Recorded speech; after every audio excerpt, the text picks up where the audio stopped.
माननीय बहन जी ने 4 बार मुख्यमंत्री रहते हुए चौहान समाज को जो सम्मान दिया है, आज़ादी के 75 साल बाद भी आज तक कोई ऐसी पार्टियां नहीं है जो चौहान समाज को इतने बड़े पैमाने पे विधायक सांसद बनाया हो। अभी मैं गलत नहीं हूं तो कहीं ना कहीं स्वामी प्रसाद मौर्य ट्वीट किए थे, उसमें दिखाया जा रहा था कि आप उनके कोई किसी पार्टी से आप चुनाव लड़ने वाले हैं। अभी आप बता रहे हैं कि बीएसपी से चुनाव लड़ने वाले हैं, तो क्लियर क्या है? पिछले चुनाव में माननीय स्वामी प्रसाद मौर्य जी ने समाजवादी पार्टी का दामन थामा था, जिससे वो ऑलरेडी चुनाव तो हार गए थे, लेकिन राष्ट्रीय महासचिव भी थे और एमएलसी भी थे। उन्होंने तो चौहानों के हक अधिकार की बात नहीं करी। डॉक्टर संजय चौहान जी कभी एस एन चौहान को प्रत्याशी बनाते हैं, अगले दिन खंडन करते हैं, कभी माननीय स्वामी प्रसाद मौर्य जी हमको प्रत्याशी बना देते हैं। लेकिन जब इन लोगों का कहीं अलायंस होता है तो कोई चौहान नहीं दिखाई देता है, तब तो इन्होंने कभी टिकट नहीं दिया। अखिल भारतीय चौहान महासभा का होली मिलन समारोह हो रहा था। 2024 का लोकसभा का आगाज हो चुका है। चारों ओर नेतागण आ और जा रहे हैं। होली पे लोगों का क्या राय है, बातें करेंगे और वीडियो में बने रहिए, खास बात आपको बताएंगे। एक बार अपना परिचय दे दीजिए। मैं शुभ नारायण चौहान, कुशीनगर उत्तर प्रदेश से हूँ जी। क्या कहना चाहते हैं? आज समारोह में आए थे, कैसा आपको लग रहा है? देखिए, तो ये कार्यक्रम का नाम ही था चौहान सभा का होली मिलन समारोह। तो इसमें जो हमारे होली के समय में हम लोग गांव क्षेत्र में नहीं जा पाते हैं, हर लोग अपने अपने घर में होली का त्यौहार मनाते हैं, और उसके दौरान हमारे अपने लोगों में ही किसी तरह का पीने खाने से कोई मतभेद हो गया हो या हमारी उनकी मुलाकातें न हो पाती हों, तो अन्य वर्षों की भांति इस वर्ष भी चौहान महासभा ने ये कार्यक्रम रखा था। इसके बहाने हम लोग सब लोग एक साथ मिलते हैं और एक दूसरे से परिचय करते हैं, एक दूसरे से उस होली की बधाई देते हैं और आपस में हम शुभकामना देते हैं कि लोकसभा का चुनाव आने वाला है और कहीं ना कहीं चौहानों का मत किधर जाने वाला है? क्या आपको लगता है किधर चौहान जाने वाले हैं? पलटी इस बार मारेंगे कि फिर वही पुनः जिस पार्टी को देते हैं फिर उसी को देंगे? देखिए, आज ये होली मिलन समारोह था। हम तो राजनीतिक बात नहीं करना चाहते थे, ना ही हमारे मन से कोई राजनीतिक बात हुई है।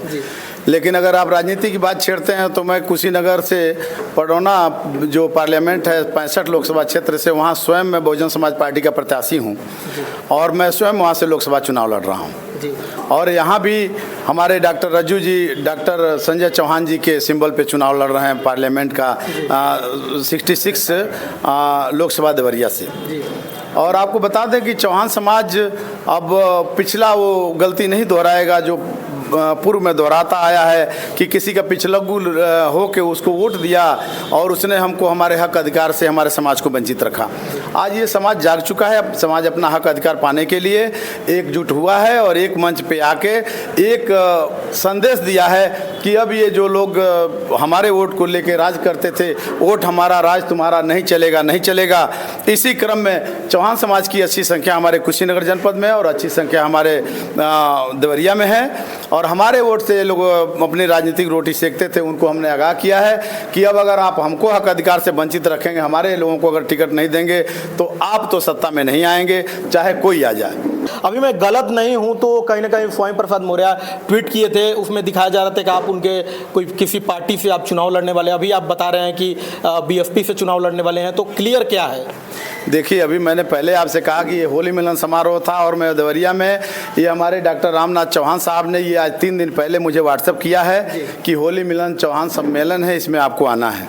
और मैं आपके इस जनपद कुशीनगर में होली मिलन सम्मेलन के लिए ही आया हूँ और मैं ऑलरेडी बहुजन समाज पार्टी जो कि राष्ट्रीय पार्टी है और राष्ट्रीय पार्टी से मुझे टिकट मिला हुआ है। मौर्य जी, माननीय मौर्य जी बड़े नेता हैं, अब उन्होंने उसको किस बेस में दिया है, वो किस लिए दिया है, इसका तो जवाब वही दे पाएंगे। बाकी मैं बहुजन समाज पार्टी का प्रत्याशी हूं और बहुजन समाज पार्टी के टिकट पर ही मैं जनपद कुशीनगर से चुनाव लड़ूंगा और कुशीनगर छोड़ के मैं किसी अन्य जनपद में जाने वाला नहीं हूं। चाहे मुझे कोई टिकट दे काटे, उससे मुझे फर्क नहीं पड़ता है, लेकिन जब बहुजन समाज पार्टी से मुझे टिकट मिला हुआ है और बहुजन समाज पार्टी और चौहान समाज का वोट मिला के हम वहाँ से उस चुनाव को जीतने वाले हैं, इसीलिए ये लोग बड़े नेता हैं, ये लोग आपस में अपनी रोटियाँ सेक लेते हैं। छोटी मछली को बड़ी मछली खा जाती है। इन लोगों ने हमारे ग्राफ को देखा और कुशीनगर में इन्होंने राजनीतिक अध्ययन किया कि शुभ नारायण चौहान इस बार चुनाव यहाँ से जीत रहा है, सांसद बन रहा है, चौहानों का कलंक और जनपद कुशीनगर पूर्वांचल का कलंक दूर कर रहा है और चौहान समाज का एक आदमी आज सांसद बनने जा रहा है, जिसको रोकने के क्रम में ही ये लोग छन्ना बनना लगा रहे हैं, लोगों को गुमराह कर रहे हैं, जिसका मैं खंडन करता हूं। मैं सिर्फ और सिर्फ बहुजन समाज पार्टी का प्रत्याशी हूं जनपद कुशीनगर से, और मुझे माननीय मौर्य जी के पार्टी और मौर्य जी से कोई लेना देना नहीं है। चौहान जी, कहा जाता है कि जो चौहान समाज के लोग हैं अपने एकवट नहीं है। अभी जैसे देखा जाए तो समाजवादी पार्टी के जो यादव हैं कोरोट होते हैं, बीएसपी के जो FTSC वाले होते हैं वो कोरोट हैं, लेकिन चौहानों का कोरोट नहीं है। क्या आप एकवट कर ले पाएंगे कि नहीं? देखिए, वो तो मानवर काशीराम जी भी अकेला ही चले थे जब कश्मीर से कन्याकुमारी तक साइकिल चलाए थे। हमारे समाज में कोई लड़ने भिड़ने वाला नहीं था, कोई अगुआ उस तरह का नहीं बन रहा था जो आगे आगे परफॉर्मेंस करे। हमारे समाज के लोग तो कभी भी तितर बितर नहीं थे, लेकिन पुरानी कहावत है कि जिसका कोई अगुआ नहीं होता है वो समाज तो तितर बितर होना ही है। आज अगुआ वो पाए हैं, और आपके ज़िले में भी एक प्रत्याशी हमारा यहाँ से लड़ रहे हैं डॉक्टर संजय चौहान जी के सिंबल से, और वहाँ से मैं बसपा से लड़ रहा हूँ। तो ये दोनों ज़िले के चौहान समाज के लोग एक संदेश को बहुत मजबूती से रखना चाहते हैं कि अब ये चौहान समाज बदलने और हिलने डुलने वाला नहीं है। वो समय चला गया जब आप पैसे से और दारू से इस समाज को खरीदते थे। आज इस समाज में भी लोग डॉक्टर, इंजीनियर और प्रोफेसर बन रहे हैं। मैं पर्सनली अपनी बात कहूं, मेरी 2 बेटियां PhD कर रही हैं, एक JNU से कर रही है, एक लखनऊ यूनिवर्सिटी से कर रही है। मेरा बेटा दिल्ली यूनिवर्सिटी से साउथ कैंपस से MSc कर रहा है। और हमारे समाज के लोग तमाम अभी डॉक्टर और इंजीनियर और IAS IPS PCS बनाने वाले क्रम में ये लोग शिक्षा पे ध्यान दिए हैं। डॉक्टर अम्बेडकर ने कहा था कि शिक्षित बनो, संगठित हो और संघर्ष करो। तो डॉक्टर अम्बेडकर के पद चिन्हों पे चल के उनके स्लोगन को साकार करते हुए हमारे समाज के लोग ये निर्णय लिए हैं कि 2024 में एक नया हम इतिहास बनाएंगे और अपने समाज की खोई हुई सम्मान और प्रतिष्ठा को वापस लाएंगे और अपनी ताकत को दिखाएंगे। जब हमारे वोट से अगर जीतने वाला नहीं जीतता है, हारने वाला जीत जाता है, तो वो कहेगा कि चौहान की वजह से मैं जीत गया, हारने वाला कहेगा कि चौहान की वजह से मैं हार गया। जब दोनों खेमे में हमारी चर्चा होगी तो आने वाला 2027 में ये लोग थाली भी सजा के और हमारे पास आएंगे और कहेंगे कि चौहान समाज के लोगों, अब आप बताओ कितने लोग विधायक बनेंगे। तो इस प्रदेश में चौहान समाज की संख्या के हिसाब से 50 लोग आने वाले 2027 में विधायक बनने के लिए तैयार हैं। और इस पार्लियामेंट में आपके कम से कम 20 चौहान 20 जनपद से 20 पार्लियामेंट क्षेत्र से लड़ रहे हैं, जो आपको आगे आने वाले समय में उनकी सूचियां मिल जाएंगी। लेकिन पर्सनली मैं 2 को जहां कॉन्फिडेंस से आपको कह सकता हूं कि कुशीनगर जनपद से बहुजन समाज पार्टी का प्रत्याशी मैं हूं। इसी क्रम में जब आप आगे बढ़ते हैं तो छोटे लोगों के पेट में दर्द होता है, बड़े लोगों के पेट में दर्द होता है। छोटे वो लोग हैं जो तुच्छ मानसिकता के हैं, बड़े वो लोग हैं जो बड़े नेता अपने आप को समझते हैं, वो चाहते हैं कि इनके अस्तित्व को मिटा दिया जाए। उसी क्रम में आज देख रहे हैं डॉक्टर संजय चौहान जी, कभी SN चौहान को प्रत्याशी बनाते हैं, अगले दिन खंडन करते हैं, कभी माननीय स्वामी प्रसाद मौर्य जी हमको प्रत्याशी बना देते हैं। लेकिन जब इन लोगों का कहीं अलायंस होता है तो कोई चौहान नहीं दिखाई देता है। तब तो इन्होंने कभी टिकट नहीं दिया। पिछले चुनाव में माननीय स्वामी प्रसाद मौर्य जी ने समाजवादी पार्टी का दामन थामा था, जिससे वो ऑलरेडी चुनाव तो हार गए थे, लेकिन राष्ट्रीय महासचिव भी थे और MLC भी थे। उन्होंने तो चौहानों के हक अधिकार की बात नहीं करी कि चौहान समाज के आदमी को भी अखिलेश यादव जी उसको नेतृत्व दें। ये माननीय श्यामा चौहान जी हैं, डॉक्टर रामनाथ चौहान साहब हैं, जिनके अभी समय चुनाव लड़ने का नहीं है। अभी ये लोग दिग्गज हैं, चौहान समाज को एक करने में इनकी बड़ी अहम भूमिका रहती है, बहुत अच्छा रोल रहता है। इन्हीं लोगों में से किसी को राज्यसभा या MLC बना के आप किसी निगम का चेयरमैन बना के जब आपकी सरकार थी स्थापित करके चौहानों के सम्मान को बढ़ाने का काम कर देते, तो आज किसी चौहान को निर्दल या किसी चौहान को संजय डॉक्टर चौहान जी के बैनर पर लड़ने की जरूरत नहीं पड़ती। तो चौहान जी, आपके मैनिफेस्टो में क्या है, क्या लेके लोगों को बीच में आप जा रहे हैं कि कैसे आपके साथ लोग जुड़े, क्या क्या मैनिफेस्टो में आप लेके चल रहे हैं? देखिए, सबसे बड़ा मैनिफेस्टो तो ये है बताया, जो माननीय बहन जी हैं हमारी, वो उत्तर प्रदेश की, इतने बड़े प्रदेश की 4 बार मुख्यमंत्री रहीं। उन्होंने सबका साथ, सबका विकास, सबके विश्वास पे काम किया।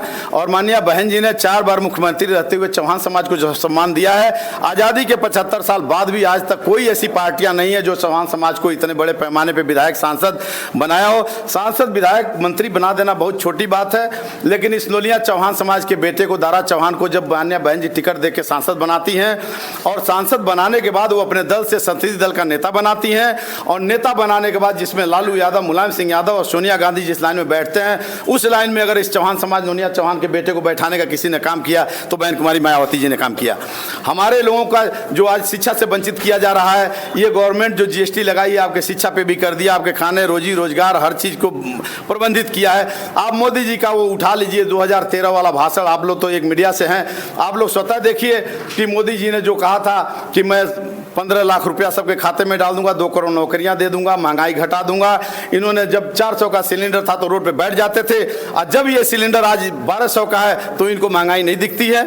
4 केजी राशन पे सबको मानसिक गुलाम बना रहे हैं। माननीय बहन जी का जो स्लोगन है सबका साथ सबका विश्वास, जिसकी जितनी संख्या भारी उसकी उसने हिस्सेदारी, बहन कुमारी मायावती जी ने हमेशा चौहानों का हित चाहा है और इस चौहान को अगले पायदान में बैठा के और संसदीय दल का नेता बढ़ा के जो इस सम्मान का मान सम्मान बढ़ाया है और आज पुनः इस छोटे से चौहान को जो कि एक फौज से सेवानिवृत्त सिपाही है उसको बहन जी ने एक पार्लियामेंट से कुशीनगर से टिकट देके आज जब सांसद प्रत्याशी बनाया है तो लोगों को हजम नहीं हो रहा है। स्वामी प्रसाद मौर्य जैसे आदमी आज हमसे बिना पूछे बिना समझे अपने पार्टी का प्रत्याशी बना के हमारे समाज को गर्त में डालना चाहते हैं कि बहुजन से भी टिकट न मिले और हम उनके टिकट का मतलब क्या, आज हमको राष्ट्रीय पार्टी से टिकट मिला है तो हमसे आप बात करते हैं, हमसे आप बात करने के बाद जो कहते मैं समझ पाता था, लेकिन हमसे बिना पूछे आपने प्रत्याशी घोषित किया है। इसके लिए उनसे हम बात करेंगे और हम खंडन करते हैं। हम बहुजन समाज पार्टी के सिर्फ और सिर्फ सिपाही हैं, बहुजन समाज पार्टी के टिकट पर ही हम चुनाव लड़ेंगे, ये हम आपको आश्वस्त कर देना चाहते हैं। चौहान जी, जाते जाते लास्ट सवाल, आखिरी यही सवाल होगा कि यूथ को, युवाओं को क्या संदेश देना चाहते हैं? देखिए, युवाओं को मेरा ये संदेश है कि जब तक आप अपनी संख्या इकट्ठा करके अपनी मजबूती को नहीं दिखाएंगे, जब तक यूनिटी में नहीं आएंगे, जिस लोग अपने कौम को जगा लिया, इकट्ठा कर लिया और जैसे अभी डॉक्टर रामनाथ चौहान साहब ने कहा था कि जिस समाज को मिटाना उसके इतिहास को मिटा दीजिए, उसी क्रम में मैं आपसे पुनः कहना चाहता हूं, हमारे यूथ से कहना चाहता हूं कि आप अपने अस्तित्व को पहचानिए, अपने ताकत को पहचानिए और सबसे आगे आके 4 कदम एक यूनिटी बनाइए, चौहान समाज को संगठित करिए। जो समाज संगठित नहीं होता है उसकी कोई पहचान नहीं होती है और जिसकी पहचान नहीं होती है उसको राजनीतिक प्लेटफॉर्म पे कहीं उसका कोई मान सम्मान नहीं होता है। इसी क्रम में मैं युवाओं से आह्वान करना चाहता हूं कि चौहान समाज के लोगों, आज वो दिन आ गया है, 2024 में इतिहास लिखने जा रहा है। बताऊं आपको, कुशीनगर की पर्टिकुलर बात करूं तो कुशीनगर के यूथ चौहान जो वहाँ के समाज के लोग हैं, आप स्वयं पता करिए कि वो चौहान आज घर से निकल चुका है। महीनों से हमारे वयोवृद्ध फॉरेस्टर साहब श्री गुलाब चौहान साहब सामने खड़े हैं, वो देवरिया के हैं, लेकिन समाज की पीड़ा को समझते हुए हमारे जनपद कुशीनगर में महीनों से वो बहुजन समाज पार्टी के अलग को जगा रहे हैं और बहुजन समाज पार्टी की इकलौता नेता हैं जो इस समाज को सम्मान देती हैं। तो युवाओं से मेरा आग्रह है कि किसी के बहकावे में न आवें, कुशीनगर जनपद में माननीय बहन जी के सम्मान को बढ़ावें और अपने सम्मान समाज के हक अधिकार को प्राप्त करें। जब आपका एक भाई पार्लियामेंट में पहुंचेगा तो आपकी आवाज़ उस बड़ी पंचायती में रखेगा और आपके हक अधिकार को जो छीनने का काम कर रहा है उसकी आवाज़ उठाएगा, जिससे आपको हक अधिकार, रोजी रोजगार और नौकरी की व्यवस्था बनेगी। और यदि आप ऐसा नहीं करते हैं तो फिर उसी गर्त में जाएंगे। इस बार अगर मोदी को आप लोगों ने चांस दिया तो मोदी वो संविधान को बदलने की कोशिश कर रहे हैं। जिस संविधान में डॉक्टर अंबेडकर ने संविधान बनाते समय आज हमको आपको नेता बनने का, बोलने का, चट्टी चौराहे पे खड़ा होने का अवसर दिया है, ये अवसर लोग समाप्त कर देंगे, संविधान बदल देंगे, वही मनुस्मृति लाएंगे। एक मेरा छोटा सा प्रयास आपको कैसा लगा कमेंट बॉक्स में जरूर बताइएगा। जय हिंद।